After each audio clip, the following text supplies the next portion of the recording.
Thank you, Mr. Speaker, and thank you, Mr. Chair, for the time and also for bringing this bill up to the Ways and Means Committee. I'd like to thank Ms. Moore for working with me, co-sponsoring and introducing this bill, and thank members of the Ways and Means Committee who supported this on a unanimous basis because they realized the injustice that was occurring today in the way the IRS is applying the current tax code. And I think the chairman and Ms. Moore both have described it really well.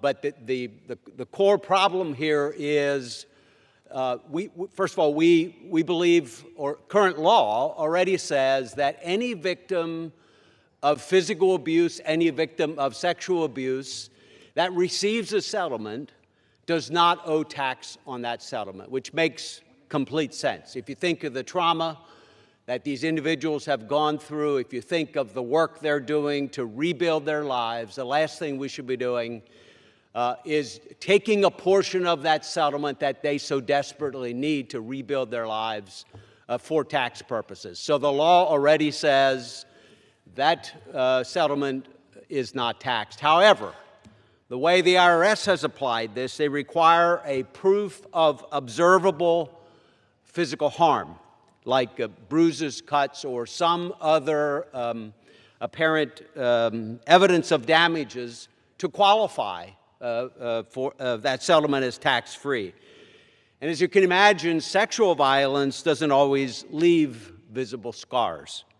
And so as a result, survivors who have already endured unimaginable trauma can face a second injustice under the current law or the way that the IRS is applying the law, and that is by being taxed on their compensation simply because their suffering doesn't meet some arbitrary standard. So our bill fixes that problem, fixes that injustice, helps these victims, and does it in a targeted way. It clarifies that payments related to sexual assault automatically are treated as tax exempt.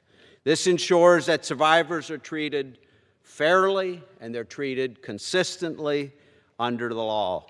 H.R. 2347 is about dignity, it's about clarity, and it's about making sure that survivors receive justice, not a tax bill from the IRS. So I thank again the chairman, the leader, for bringing this bill up for a vote on the floor. I urge my colleagues to support this bill. And once again, I want to thank Representative Gwen Moore for her partnership on this important issue.